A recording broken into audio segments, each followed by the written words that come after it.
"Leave your boxers in the garage." That was the first thing my daughter said to me on the morning I moved into her house. No welcome, no smile. Not even the faint warmth of a gesture that might soften the edges of what was already a difficult day for me. Just those 5 clipped words, pointed and flat, the kind of words you know were chosen in advance, rehearsed in silence long before they were spoken aloud. I stood there holding a box that wasn't heavy but felt unbearably weighty in my arms. Not because of its contents, but because of what it meant. My life, once stretched across rooms that were mine, had now been folded down into cardboard, and even those cardboard boxes, apparently, did not belong inside the walls of her home.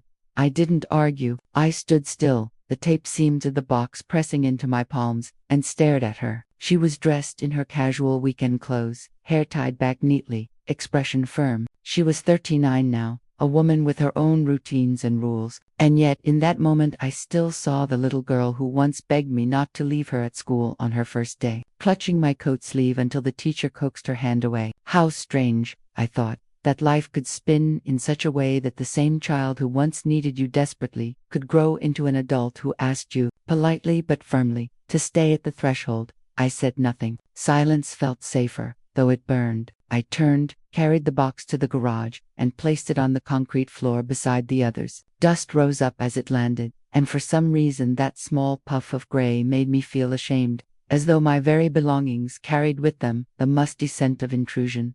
The garage was neat, of course. My son-in-law was meticulous, the kind of man who lined up his tools by size, wiped down surfaces after even the smallest task, and preferred the smell of detergent to anything resembling clutter. My boxers sat awkwardly against that order, patched together with mismatched tape, labels written in hurried handwriting that betrayed my exhaustion. I crouched down to steady one box that leaned dangerously to the side, running my hand across the tape, pressing it tighter. My life reduced to stacks that looked out of place in my daughter's garage. When I straightened up, she was still standing at the doorway, arms crossed, watching. There was something unsaid between us, a wall thicker than the brick that held up her house. She had agreed to let me move in, yes, but not in the way I had hoped. I had imagined sharing coffee in the mornings, perhaps setting my books on a shelf in the living room, or cooking dinner together the way we once did when she was younger. Instead, she had carved out the terms from the start. My space would be the small guest room upstairs, and most of what I owned would remain in the garage, sealed away. I was not to clutter her carefully curated home. I told myself not to cry. At 64, I had promised myself I wouldn't allow tears to come so easily, not for things I couldn't control, but the sting behind my eyes felt hot and relentless. I turned back into the garage, pretending to rearrange the boxes so she wouldn't see my face. "Once you're done, I'll show you the room," she said, her voice steady, almost managerial. "All right," I answered softly. My voice surprised me. It sounded smaller than I had intended. As her footsteps retreated, I let out a breath I hadn't realized I was holding. I leaned against one of the boxers, my back pressing into the cardboard, and let my gaze drift to the open slit of sunlight that streamed in through the half-closed garage door. Dust floated in the beam, tiny fragments suspended in the air, catching the light in ways that made them look almost beautiful. I thought about how even dust had a place in her house, settling where it wanted until someone swept it away. And yet my own belongings, my own history, had been ordered into one corner, tolerated but not embraced. I remembered the night I decided to move in. My health had been faltering, not dramatically, but enough to make me wary of living alone. My knees ached more than I admitted, and I struggled with the stairs in my old house. Selling it had been painful. Watching strangers walk through the rooms I once decorated for birthdays, Christmases, even quiet Tuesday nights, but I convinced myself it was the right choice. A fresh start, closer to family, safer. I thought my daughter would be glad to have me near, that perhaps this would even bring us closer again. That illusion cracked the moment I stood in her garage with my life in boxers. After a while, I forced myself to pick up the same box I had carried earlier. It wasn't rebellion, exactly, but something inside me resisted the idea that everything I owned must remain behind that threshold. The box was labeled simply books, my novels, my old cookbooks, the stories that had traveled with me for decades. I lifted it carefully, steadying my breath as I carried it inside. The hallway smelled faintly of lemon polish. My footsteps echoed on the wooden floor, louder than I liked, as though the house itself was reminding me that I was only a guest. When I reached the staircase, I paused. It was narrower than the one in my old home, but the carpet was soft under my shoes. I carried the box slowly, step by step, feeling the weight not just in my arms but deep in my chest. At the top, I turned toward the guest room, the one my daughter had so generously set aside. It was small, with a single bed and a dresser. The walls were bare, the curtains plain. It wasn't unkind, just impersonal, as though the room itself had been waiting for anyone but me.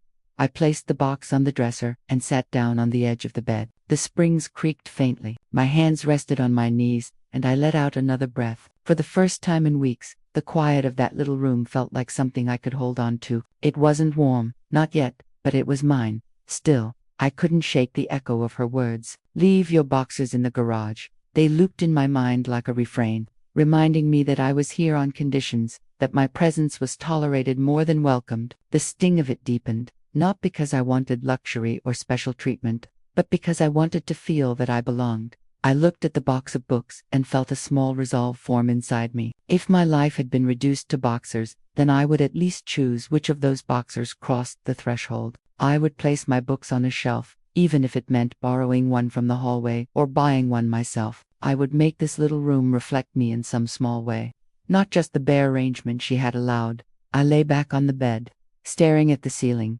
tracing the faint cracks in the plaster with my eyes. The house creaked as it settled, footsteps moving faintly in the kitchen below. I thought about how different our rhythms had become, how far apart we had drifted in the years since she moved out and built a life of her own. I wondered if there had been a moment when I could have bridged that distance, or if it had always been inevitable that we would land here. Me upstairs, my belongings boxed away, her boundaries drawn sharp and clear. The day wore on with small interruptions, the sound of her children playing in the yard, the hum of the vacuum cleaner downstairs, the occasional door closing with precision. I stayed in the room mostly, unpacking only that single box. I ran my fingers across familiar covers, each one carrying memories of late nights, of recipes cooked, of passages underlined in youthful excitement. Placing them carefully along the dresser felt like a quiet rebellion, a way of saying that I still existed beyond the cardboard. And yet, under every movement, there was an ache, not just in my knees or my back, but somewhere deeper, in the knowledge that I was no longer the center of anyone's life. I was peripheral now, a presence to be managed rather than cherished. That night, as I lay in the narrow bed, listening to the murmur of voices downstairs, I realized something that hurt more than anything else. It wasn't that she had asked me to leave the boxes in the garage. It was that she had already left me there long before I arrived.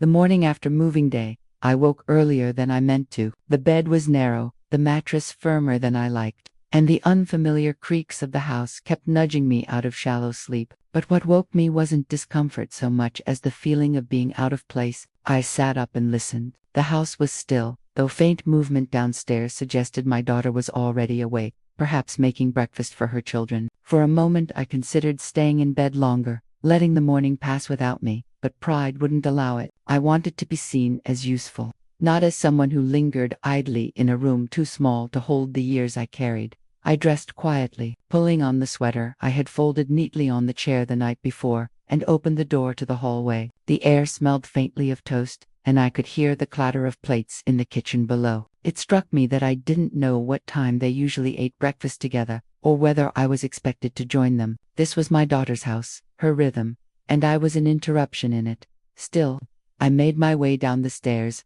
careful with each step. In the kitchen, I found her standing at the counter, slicing fruit into a bowl. She didn't turn when I entered. The children were seated at the table, already eating cereal, their eyes still heavy with sleep. My son-in-law was nowhere in sight, likely already off to work.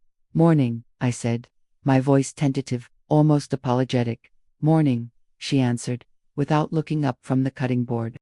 I took a seat at the far end of the table, unsure whether I should pour myself something or wait to be offered. The children glanced at me briefly, then returned to their cereal, unconcerned. I couldn't blame them. To them, I was the grandmother who visited occasionally, a figure who brought gifts and then left. They had never lived with me. They didn't know how to fold me into their daily routine.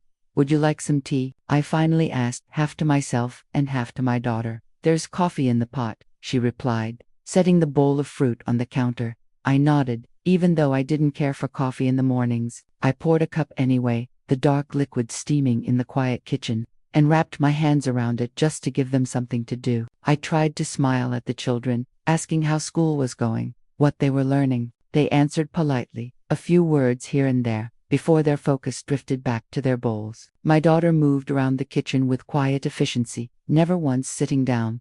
I wanted to ask if she had slept well, if she was feeling all right, but something in her posture kept me from speaking. There was a stiffness there, as though even small questions might weigh too much. So I sipped my coffee, though the bitterness coated my tongue, and watched as she packed lunches into neat containers. When breakfast ended, the children left for school, their backpacks slung over their small shoulders. I stood by the doorway, watching them go, and a wave of memory swept through me. Mornings long ago, when I tied shoelaces, zipped coats, kissed foreheads, before rushing out the door myself to catch the bus. Those mornings had been messy, loud, filled with small frustrations and sudden laughter. This morning felt clinical, in comparison, efficient and silent. I turned away before my daughter could see my eyes. "Do you need help with anything today?" I asked her once the door closed. She glanced at me briefly, then back to the dishes. "No, I've got it covered. You should probably get settled. The garage still has a few boxes that need sorting." The garage, always the garage. I forced a smile. "I'll take care of them later."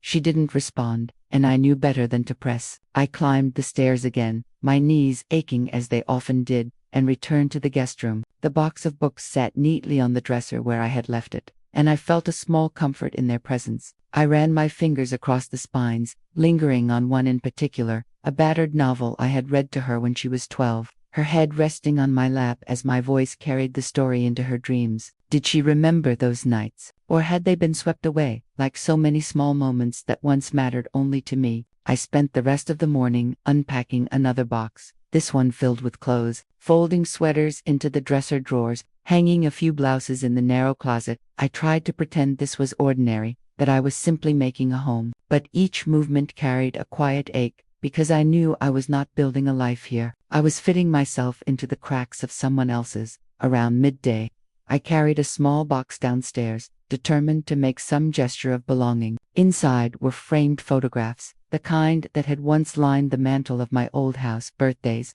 family trips, school graduations. I held one in particular, a picture of my daughter at 16, grinning awkwardly beside me after her first school play, her cheeks flushed with pride, my arm around her shoulders. That night she had told me she was embarrassed by how loudly I clapped.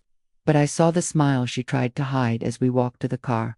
I placed the frame gently on the hallway table, just beneath the mirror. It was a simple gesture, nothing invasive, just one picture among the decorative pieces she already had there. But when she saw it later that afternoon, her expression hardened. "Mom," she said quietly, picking up the frame, "I'd rather you keep these in your room. The hallway's already set." I swallowed, heat rising to my cheeks. "It's just one photo," I said, trying to keep my voice calm. "I know," she replied, softer now but firm, "but this is our space. I want to keep it the way it is. Our space." The words stung. I nodded, taking the frame back into my hands. "Of course," I whispered.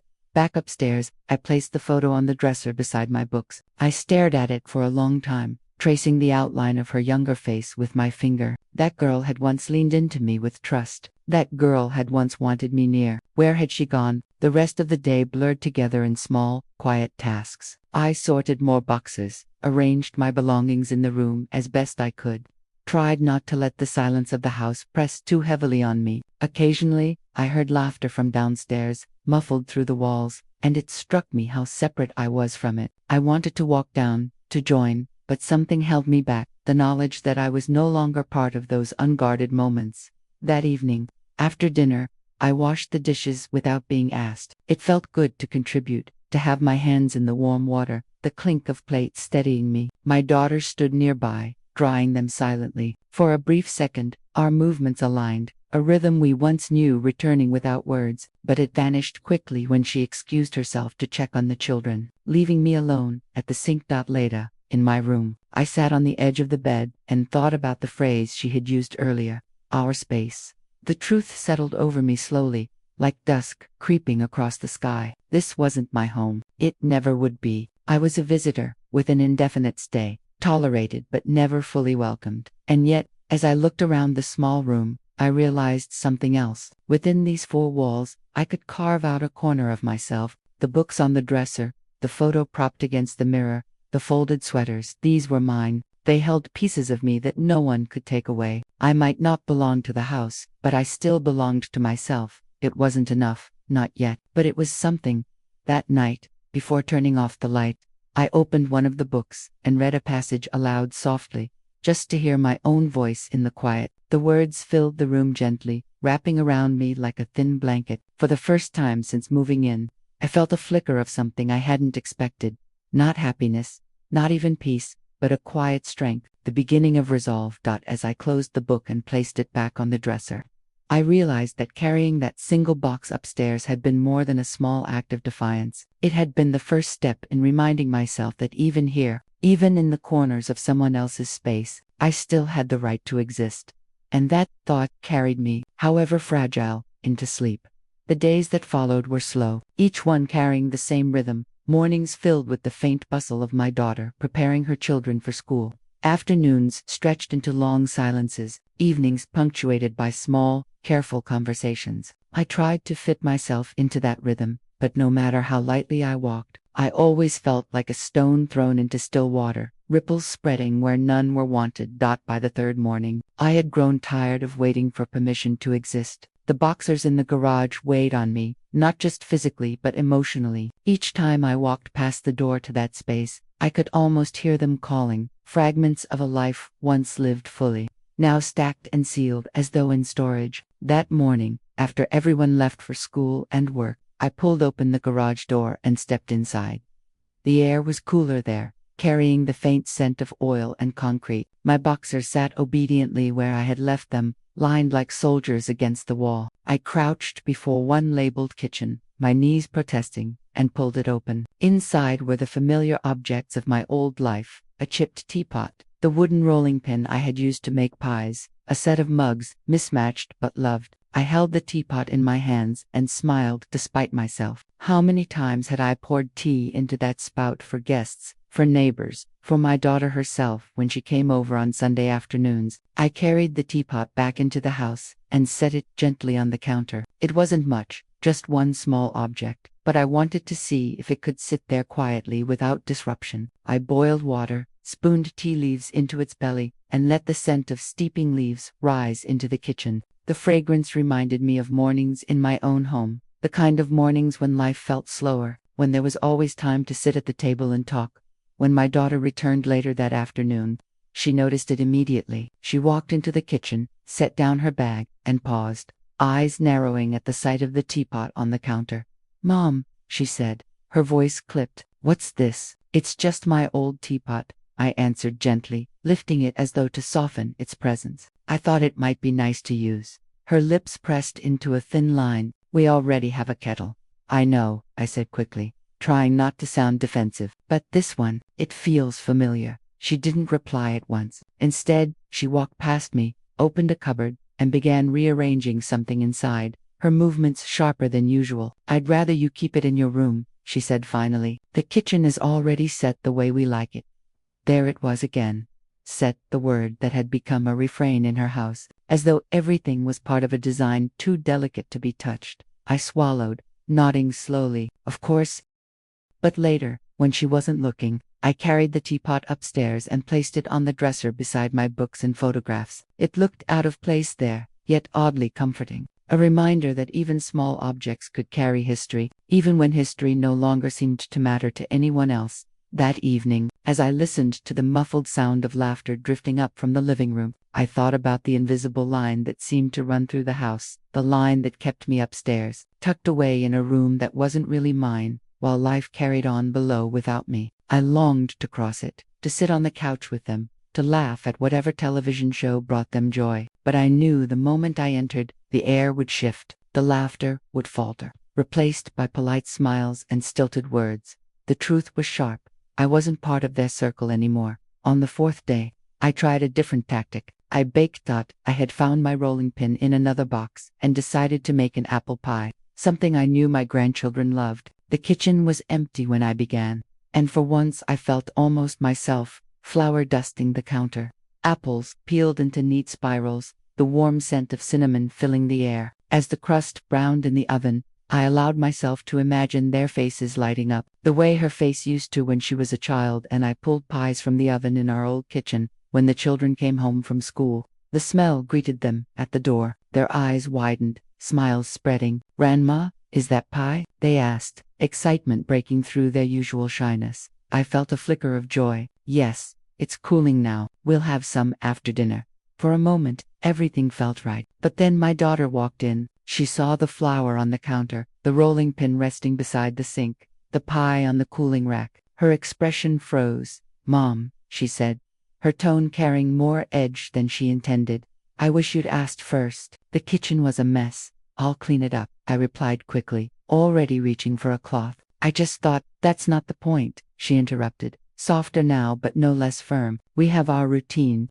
I don't want the kids expecting this all the time." Her words struck me like a slap, not because they were cruel, they weren't, but because they carried the weight of exclusion. Even my gestures of love, my ways of connecting, were unwelcome. That evening, we ate the pie at the table. The children delighted, my daughter quiet. She didn't refuse it, but she didn't thank me either. I smiled through it, laughing with the children, savoring their joy, even as a hollow ache spread in my chest. Later, as I washed the last plate, she came to stand beside me. "I know you're trying," she said softly, "but please, just keep things simple. It's easier that way."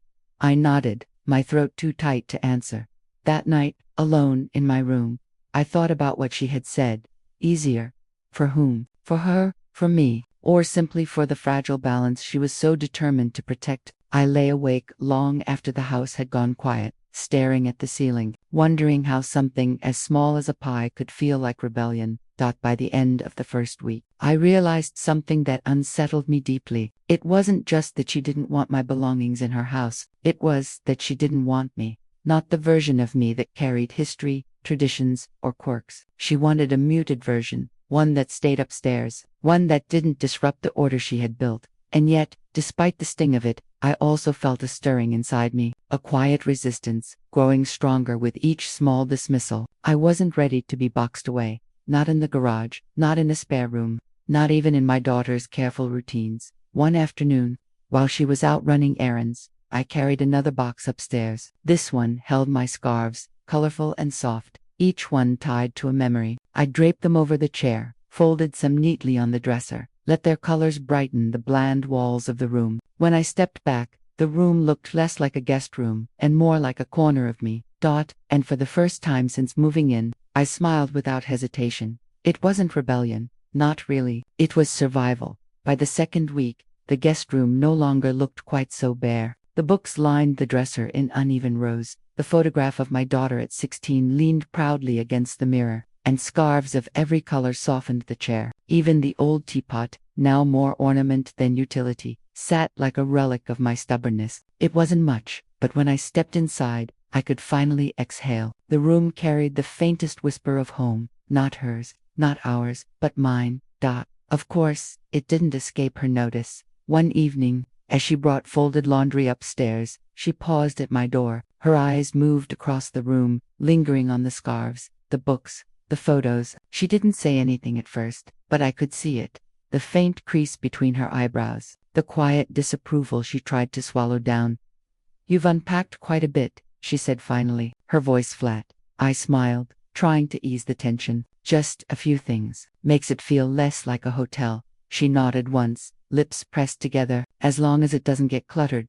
The word struck me again. Clutter. To her, my life, my objects, my history, all of it was clutter. I wanted to ask her if she remembered the day she picked out that very scarf draped over the chair. A bright blue one I'd bought her on a shopping trip when she was 13, but I stayed quiet. I'd learned that memories were mine alone now, not bridges between us. That night, after she left, I sat by the window in silence, watching the neighborhood darken. Families moved about in the houses nearby, porch lights flicking on, children laughing in yards, couples walking dogs along the sidewalk. I wondered if those houses also carried invisible walls inside, lines drawn between parents and children, or if the warmth spilled across their rooms without boundaries. The next morning brought its own tension. I came down to the kitchen just as my daughter was finishing her coffee. The children had already left for school. and my son-in-law was slipping on his shoes by the door. "Morning," I said lightly, moving toward the counter. "Morning," she replied. Her tone clipped. I reached for the bread to make myself toast, but she paused, watching me. "I'd appreciate it if you didn't rearrange things," she said. I froze, the bread in my hand. I wasn't rearranging, just making breakfast. Her shoulders softened slightly, but her eyes didn't. "I like everything to stay where it is. It keeps the mornings running smoothly." I nodded, biting back words I wanted to say. Instead, I toasted my bread in silence, the hum of the toaster filling the space between us. She left soon after, her bag slung over her shoulder, the front door closing with a decisive click, alone in the kitchen. I stared at the counters, every object in its perfect place. To her, this was order. To me, it was a cage. That afternoon, I decided to take a walk. I hadn't gone far from the house since moving in, partly because I didn't want to intrude on their schedule, partly because my knees often slowed me down, but the air outside felt necessary that day. I wrapped one of my scarves around my neck, the blue one, of course, and stepped out. The neighborhood was tidy, rows of similar houses with manicured lawns and trimmed hedges. People passed by with polite nods, and I returned them with a small smile. The breeze carried the scent of cut grass, and for the first time in days, I felt my lungs fill freely. I walked to the park a few blocks away, where children played on swings and an older couple sat on a bench sharing a newspaper. I sat on another bench nearby, resting my knees, and simply watched. The sight of life unfolding without me was oddly soothing. Here, no one expected me to stay in a corner. Here, I was just another person on a bench. When I returned later, my daughter asked where I had gone. "Just a walk," I said, unwrapping the scarf. Her eyes flickered, a mix of surprise and something else, maybe concern, maybe irritation. "You should have told me. What if you'd needed something?" "I'm fine," I replied gently. "I needed the air." She didn't answer, but her silence carried its own weight. That night, in my room, I thought about how easily I had slipped into asking for permission without realizing it. Every step, every choice, seemed measured against what she might think. But that walk, small as it was, reminded me I could still choose, I could still move through the world without her approval. The following days brought more small rebellions. I made tea in my teapot upstairs and drank it by the window. I folded one of my scarves over the bedspread, brightening the plain room. I bought a small vase at a nearby shop and filled it with fresh flowers, their scent lifting the air of the room. None of it was dramatic. None of it defied her directly, but each act stitched a thread of independence back into me. One afternoon, she came upstairs to ask something and paused when she saw the flowers on the dresser. She didn't comment, but her eyes lingered longer than usual. I waited for her to say they were out of place, that the vase was clutter, but she didn't. Instead, she simply asked, "Could you watch the kids for an hour tomorrow evening?" My heart lifted at the question. "Of course," I answered quickly. The next evening, I sat with my grandchildren in the living room. We played a board game they pulled from the closet, their laughter filling the room in ways that eased the hollowness I had felt for weeks. For the first time since moving in, I felt like part of the house, not tucked away, not tolerated, but present. When my daughter returned, the children rushed to her, telling her how much fun they had. She smiled faintly, thanked me, and the evening carried on. But later, as I sat in my room, I realized the joy had been tempered. Even in that small victory, I sensed her hesitation, as though letting me too far into their routine threatened the fragile balance she guarded. Still, it was something, and something was more than nothing. The days stretched into weeks. I learned to move carefully, to choose my moments, to carve out small corners of self without pushing too far. But inside me, a quiet shift was happening. The woman who had arrived with boxers and silence was slowly giving way to someone else. Someone who remembered she had lived an entire life before being asked to stay in the garage. One evening, after everyone had gone to bed, I sat at the desk in my room and pulled out an old notebook from one of the boxers. The pages were blank, but the cover was worn. I smoothed my hand over it and picked up a pen. Slowly, I began to write. Not letters, not stories, just thoughts, fragments of days, feelings. I couldn't speak aloud. The words flowed awkwardly at first, then steadier, until the page-filled writing became my sanctuary. Each night, I filled another page, pouring out what I couldn't say to her, what I couldn't share with anyone. The notebook grew heavy with ink, heavy with me, and in that act, I felt something I hadn't in a long time, freedom by the end of the month. I understood something clearly. My daughter might have wanted my boxes in the garage, but she couldn't keep me there. My life, my voice, my presence, they couldn't be taped shut. It wasn't confrontation, not yet, but it was the beginning of strength by the time the second month settled in. I had grown accustomed to the silence of my room and the muffled sounds of their lives drifting beneath me. Yet beneath that rhythm was a tension that pulsed, quiet but insistent. I felt it in the way my daughter's eyes lingered when she noticed the flowers on my dresser, the teapot on the shelf, the scarves brightening the chair. I felt it in the pauses before her words, as though each one had to pass through a filter of restraint, and I felt it most strongly in myself, because while I had found small ways to carve out space, I also carried a growing ache, the ache of being present yet unseen, tolerated but not embraced. The moment that shifted everything came one evening over dinner. The children were laughing about something that had happened at school, their voices overlapping, a messy chorus of energy that reminded me of when my daughter was their age. I smiled, letting their joy wash over me, and I added a gentle story of my own, about how their mother once got her skirt caught in the bicycle spokes and insisted on riding home anyway, triumphant despite the rip in the fabric. The children laughed, their eyes wide with delight, and I thought I saw something soften in my daughter's expression. But then she cleared her throat. "Mom," she said, her voice calm but cool, "let's not tell embarrassing stories, all right?" I froze, the fork in my hand suspended above the plate. "It wasn't embarrassing," I said gently. "It was funny." She was so determined. "I just don't think it's necessary," she cut in, her tone sharper now. "The kids don't need to hear all of that." The laughter at the table quieted. The children glanced between us, unsure. My son-in-law cleared his throat and asked the children about homework. Steering the conversation elsewhere, I lowered my fork, my appetite gone. The warmth of the moment evaporated, replaced by a chill that pressed hard against my chest. I nodded once, staring at my plate. After dinner, I retreated upstairs without offering to wash the dishes. I closed the door to my room and sat on the bed, my hands trembling. It hadn't been the words themselves that stung most. It was the look in her eyes when she said them, as though my stories were intrusions, as though even my memories of her belonged outside the walls she had built. That night, I couldn't sleep. I turned restlessly, listening to the faint hum of the dishwasher downstairs, the creak of pipes in the walls. When silence finally fell across the house, I sat up and reached for my notebook. The words poured out, jagged and raw. "When did I become an embarrassment to you? When did my voice turn into noise you'd rather not hear?" Tears blurred the ink, but I didn't stop. I wrote until my hand ached, until the words bled across the page. When I finally set the pen down, I felt emptied and hollow, as though I had given away pieces of myself to paper. The next morning, I resolved to say nothing. I told myself I would keep the peace, keep my head down, stay within the quiet corner I had carved. But life has a way of unraveling carefully built silence. It happened 3 days later, when I carried another box upstairs. This one was heavier than the rest, filled with photo albums and old letters. I took my time, pausing halfway up the stairs to rest. My daughter saw me then, as she came in through the front door. "Mom," she said, her voice sharp with exasperation, "what are you doing?" "Just bringing up some albums," I replied, my breath uneven. "They don't belong in the garage."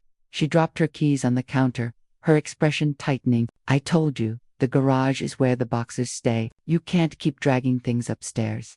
Something in me snapped then. Perhaps it was the exhaustion from the stairs. Perhaps it was the weight of weeks spent holding back. Perhaps it was simply the sight of my life reduced to cardboard. "They're not just boxes," I said, my voice rising. "They're pieces of me, my life, my memories. I won't let them sit on a concrete floor like they don't matter." Her eyes widened slightly. Caught off guard by the force in my tone, "Mom, it's not about that. It's about space. We need order. We can't have clutter everywhere." "There it is again," I interrupted, my voice trembling. "Clutter, that's what you think of me, isn't it? That I'm clutter, that I don't fit into your perfect house, your perfect life." She opened her mouth to respond, but I didn't let her. "When you were little," I said, my voice breaking, "I held on to everything you made, every drawing, every card, every scrap of paper with your handwriting on it. I kept them because they mattered, because you mattered. And now, the things that carry my life, our life, you want them hidden in a garage. Do you have any idea how that feels?" The silence that followed was heavy. My chest heaved, my hands trembling against the weight of the box. She stood there, her face unreadable, her lips pressed tightly together. Finally, she spoke, her voice quiet but firm. "This is my house, Mom. I need it to feel like mine. I can't live surrounded by the past. It makes me feel suffocated." Her words landed like stones, suffocated, as though my presence, my history, my love, everything I had carried for decades was air too thick to breathe. I set the box down on the stair, my legs suddenly weak. "I never wanted to suffocate you," I whispered. "I only wanted to belong." We stood there in silence, the distance between us wider than the staircase itself. She turned away first, moving into the kitchen without another word. I stayed there a long time, sitting on the stair beside the box. My knees ached, but the pain inside was sharper. For the first time since moving in, I wondered if I had made a mistake. That evening, I didn't come down for dinner. I stayed in my room, the door closed, the photo albums still stacked on the dresser. I heard their voices downstairs, laughter, clinking dishes, the normal rhythm of their lives, and I lay on the bed, staring at the ceiling, feeling more alone than I had in years. The following days were strained. My daughter spoke to me politely, but distantly, as though afraid any word might ignite another confrontation. I responded in kind, keeping my voice even, my movements careful. The children sensed it too. Their questions to me were fewer, their smiles hesitant. The house felt brittle, as though one wrong step could crack it open. And yet, in the silence of my room, I also felt something unexpected. Not just sorrow, not just regret, but resolve. Because in that confrontation, however painful, I had spoken my truth aloud. I had reminded her, and myself, that I was more than boxers, more than clutter, more than someone to be tolerated. One evening, I sat by the window, watching the streetlights flicker on, and I thought about what it meant to belong. Perhaps it wasn't about fitting neatly into someone else's order. Perhaps it was about carrying your own space with you, no matter how small, no matter how fragile. The realization didn't erase the hurt. It didn't repair the distance, but it gave me something I hadn't felt in a long time. The beginning of strength. The days after our argument settled into a fragile calm, we spoke only about necessities, the children's schedules, the weather, the groceries. Nothing deeper. The silence between us was not loud, not angry, but steady, like a wall built overnight. At first, it weighed on me. I lay awake wondering if I had gone too far, if I should have kept quiet, if peace was worth swallowing myself whole. But as I sat alone in my room one morning, watching the sunlight slide across the scarves I'd hung, I realized something had shifted. The room no longer looked like a spare guest room. It looked like me. My books, my teapot, my photographs, my flowers, small fragments stitched into a corner of belonging. For the first time since moving in, I didn't feel like I was waiting for permission to exist. I simply was.